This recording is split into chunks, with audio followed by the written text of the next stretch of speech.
श्री पुरुषोत्तम भगवान की जय।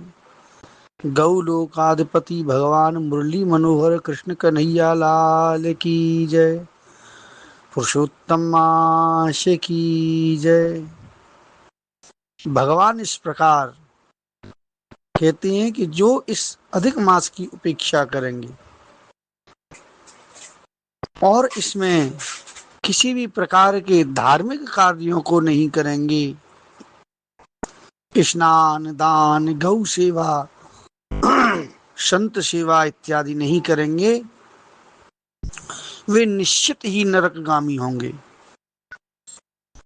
जो तृतीय वर्ष में पड़ने वाले इस अधिक मास में धार्मिक आचरणों को नहीं करेंगे, वे अवश्य ही कुंभी पाक नाम के नरक को प्राप्त होंगे। इस संसार में जन्म लेकर वे लोग पुत्र पौत्र और स्त्री इत्यादि की ओर से अनेक प्रकार के कष्ट पाएंगे। उनके पुत्र पौत्र पत्नी इत्यादि अनेक प्रकार के महान दुख के स्वरूप दावानल में पड़कर जलते रहेंगे। जो भी पुरुषोत्तम मास में मेरा भक्ति पूर्वक पूजन करेंगे, मेरा अर्चन करेंगे। यहाँ पूजन और अर्चन दो प्रकार से भगवान ने बताए।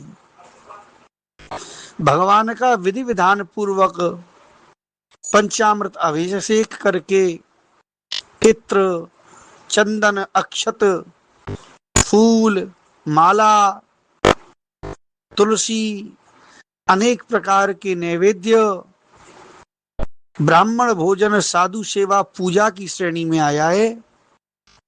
और अर्चन भगवान का 1000 तुलसी दल लेकर और 1000 तुलसी दल से भगवान का अर्चन करना, 1000 कमल पुष्पों से भगवान का अर्चन करना, 1000 सावत अक्षत से भगवान का अर्चन करना, या अपनी सामर्थ्य के अनुसार जो भी वस्तु हो उसकी सहस्त्र संख्या लेकर भगवान के नाम लेकर ओम नमो भगवते वासुदेवाय इत्यादि मंत्रों का उच्चारण करके एक एक मंत्र से 1000 बार वह वस्तु चढ़ाई जाए, चाहे दाख किशमिश इत्यादि भी भगवान पर 1000 बार चढ़ाई जाए, वह सहस्त्र अर्चन की श्रेणी में आता है। वह बहुत प्रकार की संपत्ति को प्राप्त करेंगे। जो मेरा पूजन और अर्चन करेंगे वह अनेक प्रकार के पुत्र सुख को भोगता है और अंत में मेरे इस पुरुषोत्तम मास में मुझ पुरुषोत्तम की करी हुई पूजा के प्रभाव से, अर्चन के प्रभाव से वह निश्चय ही गौलोक धाम को प्राप्त होता है। हे रमापति, इस मास के किस विषय में आप चिंता न करें और वैकुंठ लोक पधारें, ऐसा गौलोकवासी भगवान श्री कृष्ण ने गौलोक के अधिष्ठाता देवता भगवान मुरली मनोहर ने वैकुंठवासी भगवान नारायण से कहा। नारायण भगवान बोले, इस प्रकार विष्णु भगवान श्री कृष्ण के मधुर वचनों को सुनकर अधिक मास को अपने साथ लेते हुए गरुड़ पर विराजमान होकर वैकुंठ को पधारे। बोले वैकुंठ नारायण भगवान की जय। सूत जी महाराज आगे कहते हैं, हे तपस्या के धनी ऋषियों, विष्णु भगवान और श्री कृष्ण का ये सुंदर संवाद सुनकर नारद जी ने तो फिर प्रश्न किया, हे प्रभु, लक्ष्मीपति के वैकुंठ गमन के पश्चात क्या हुआ? भगवान जब वैकुंठ चले गए तो उसके बाद में क्या हुआ, सो मुझे सुनाओ। इस प्रश्न से भगवान बद्रीनाथ प्रसन्न हो गए और बोले, श्री लक्ष्मीपति ने पुरुषोत्तम मास को अपने वैकुंठ में ही निवास दे दिया, तो वहां का निवासी, स्वर्ग का निवासी और 100 मासों का अधिपति, सभी मासों का 12 महीनों का मालिक होकर, स्वामी होकर और आनंद से विष्णु भगवान के साथ विहार करने लगा, क्रीड़ा करने लगा, खेलने लगा।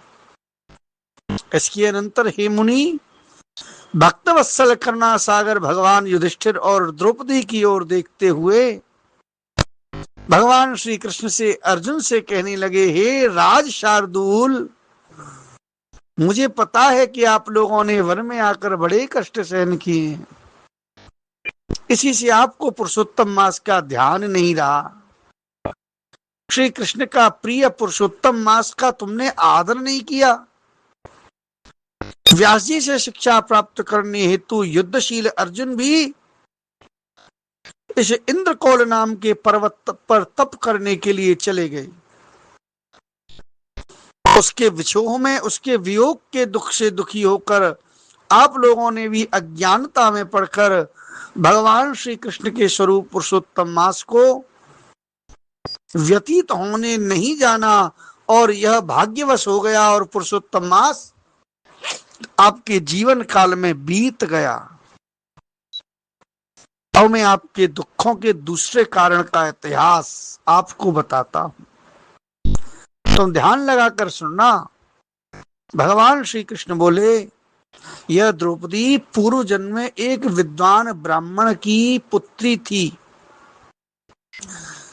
समय बीतने पर जब ये बेटी 10वें वर्ष में आई तो इसकी आंखें बड़ी सुंदर हो गई और इसका रूप भी बड़ा सुंदर था। यह बड़ी चतुर थी, गुणी थी और सौंदर्य युक्ता थी और पिता की अति लाडली थी, पिता की अति प्यारी थी।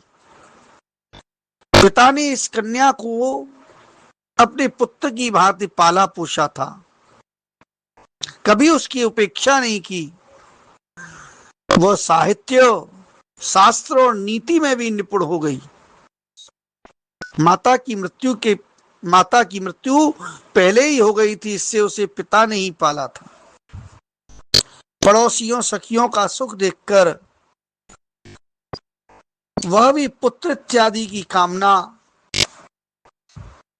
अनेक प्रकार से करने लगी और विचार करने लगी कि ऐसे गुणी और भाग्यशाली पति और पुत्र इत्यादि मुझे कैसे मिले, मुझे किस प्रकार से प्राप्त हो, उसके लिए मैं क्या उपाय करूं। वह सोचती कि अब क्या किया जाए, किस देवता की उपासना किया जाए जो मुझे मेरे मन के अनुकूल भाग्यशाली पति और पुत्र मिले। किस मुनि के समीप में जाऊं, कौन से तीर्थ में मैं तीर्थ करने के लिए, दान करने के लिए, तप करने के लिए जाऊं। क्या मेरा भाग्य सोया हुआ है? यह सोया हुआ भाग्य किस प्रकार से जागेगा? कोई मुझे पत्नी के रूप में भाग्यशाली पुरुष अंगीकार क्यों नहीं करता? इतने विद्वान होने पर भी मेरे पिता भाग्य दोष से ही मूर्ख बने हुए हैं, जो विवाह के योग्य होने पर भी मेरे लिए उपयुक्त वर नहीं ढूंढ रहे। यह धर्मशास्त्र की बड़ी सुंदर आज्ञा है। विवाह की आयु पूर्ण होने पर, विवाह की आयु धर्मशास्त्र में मासिक धर्म प्रारंभ होना बताई, तो पिता को पुत्री का विवाह निश्चित ही करना चाहिए। यदि पिता असमर्थ है तो उसके संबंधियों को उस पुत्री के विवाह में सहयोग देना चाहिए। यदि संबंधी भी उस योग्य नहीं है तो गांव के लोगों को उसके विवाह में सहयोग कर उसका विवाह करना चाहिए। यदि सब लोग असमर्थ हैं तो कन्या को स्वयंवर का विवाह का अधिकार प्राप्त हो जाता है। वहां किसी प्रकार का कोई ग्रह गुण दोष नहीं लगता है। वह अपने मन के अनुकूल स्वयंवर की अधिकारिणी हो जाती है और उसे विवाह करने के लिए शास्त्र आज्ञा देता है। द्रौपदी जी पूर्व जन्म में विचार कर रही हैं कि योग्य हो जाने पर भी विवाह की और पिता मेरे लिए पति नहीं ढूंढ रहे हैं। मैं सौंदर्य और बुद्धि के कारण अपनी सखियों में प्रमुख बनी हुई हूं, किंतु फिर भी मैं कुमारी हूं। मेरी सखियों के स्वामी के सुख जैसा अनुभव है, मुझे वैसा अनुभव नहीं होता। इस प्रकार द्रौपदी जी विचार करती हैं। बोलिए पुरुषोत्तम भगवान की जय, कृष्ण कन्हैया लाल की जय।